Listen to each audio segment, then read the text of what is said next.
Well, Jeff, like if since we are at like all-time highs, like at this point, are you more weary to go long because you're going right into resistance? Are you kind of just Yeah, waiting? Are you thinking more of like sprint yeah.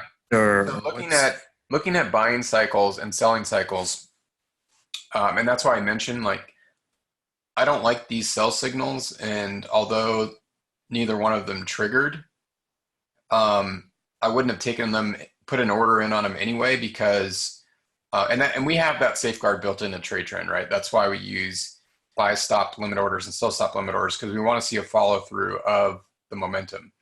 But if I got a buy signal up into this resistance level after a move up, so we always want to look at the context of the market, and it doesn't matter if we're looking at an index or an ETF or a stock or a currency pair or a futures contract. We want to look at the previous price action. So if we get a buy signal, um, or let's say a sell signal after a big move up like um, this signal near a top, and without zooming out, I don't know if it was at a resistance level. It was. So you see here, this is where the sell signal occurred, and it just so happens that it was at a significant recent all-time high in the market. So this is almost the same. So if we see a sell signal here, see this is what happened. There's just a bigger gap between when the signals occurred, but this was the previous all-time high in the market back here in September of 2018. And then we got a sell signal right off that level in May of this year.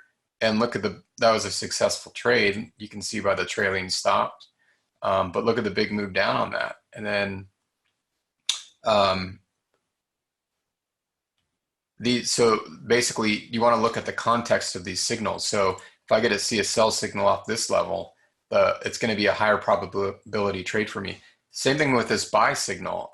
When I see this double bottom forming and this buy signal occurring right into the right the right wing of the double bottom, going back up to the recent top of the left wing, then this is a high probability setup for me. So it's really important to look at these in the context of the overall, price patterns and price action, and just at a most basic fundamental level off of support and resistance levels. So yeah, I would be apprehensive about taking any sort of a buy setup if it were to occur, which I don't think it will. I think we're more likely to see a sell from trade trend off of one of these levels. But this is a very sharp move to the upside.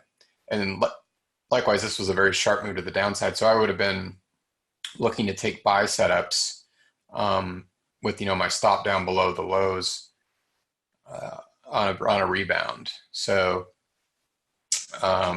again, not every trade will work out, but when you take some of these off of steep moves to the downside, like here was a very big play to the long side back in June that TradeTrend identified as the market momentum was shifting. So this appeared to be a downtrend, right? So there was a nice short off that level, a buy signal that didn't trigger, a steep sell off, and a lot of people probably would have, if they're trading like Fibonacci or they're using a trend line or something, would have sold at this level, would have been near the top of that trend line, or probably, a key Fibonacci level or whatever you want to call it, a moving average. But TradeTrend actually picked up this move to the upside, which triggered, and this was a giant move back up to recent highs. So that's the power of using momentum instead of things like Fibonacci or trend lines or a lot of the other things people use.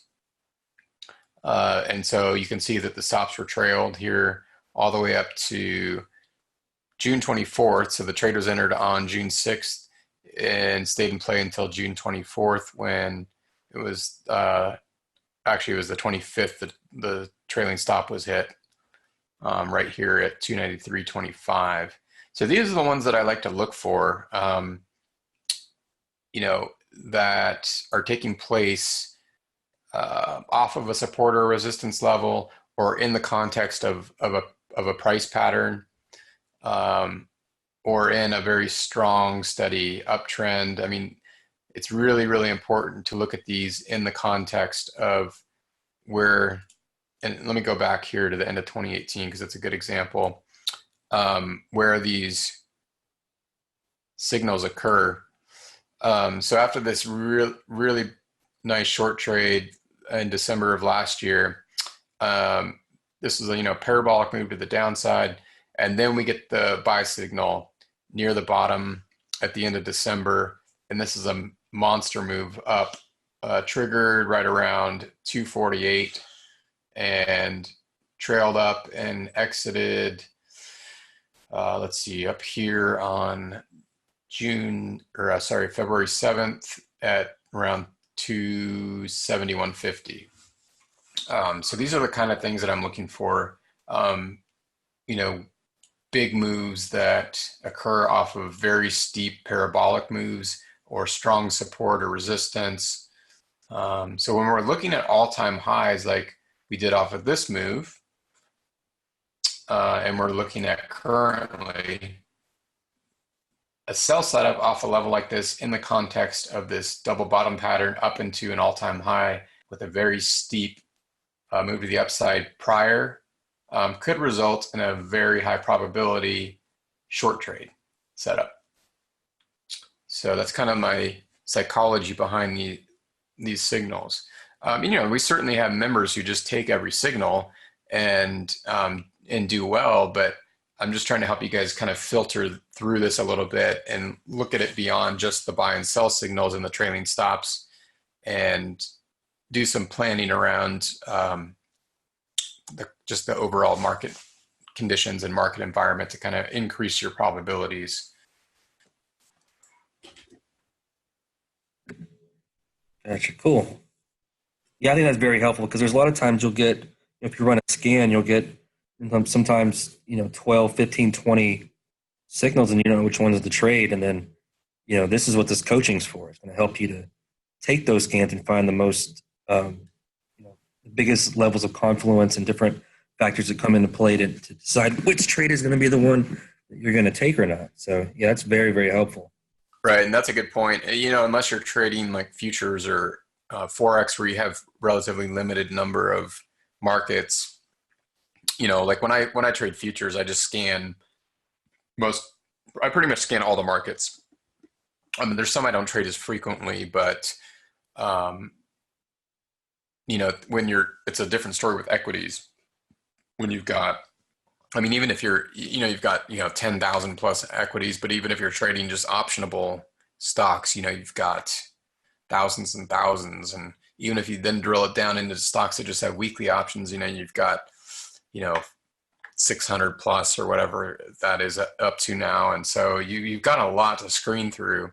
And of course, you're not going to get buy and sell signals on every single one on every time bar, but at some point you're going to need to do some sort of screening to whittle down to what you want to trade, to create kind of a well-balanced, well-diversified portfolio of trades. So yeah, that's definitely true. Michael had a question in reference to the scans. I don't know if it's possible or not, but he's kind of asking if there's some way. He's got the TradeTrend lifetime license on ThinkorSwim. Mm-hmm.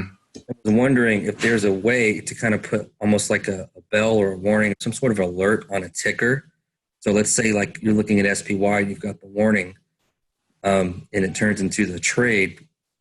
Can it possibly notify you by some sort of, saying that? Hey, I believe so. I've never actually used that feature. I believe that's possible. They do have alerts. Whether we can attach it to TradeTrend, I'm not certain. Does anyone else on our session today use ThinkorSwim and use any sort of audio alert to let them know there's a signal? If you do, just let us know in the chat box, and maybe you can. I've just never used that, but I'm pretty certain there's a way to do it.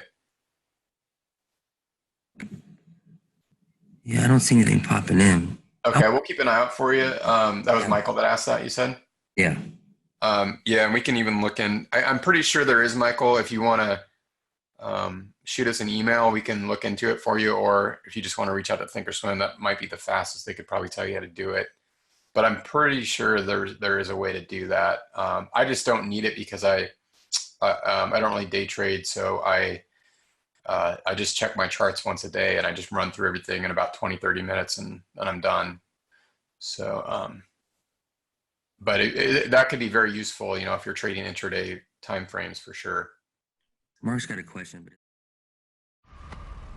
Mm-hmm. Mm-hmm. Mm-hmm. Come on. Mm-hmm. Mm-hmm.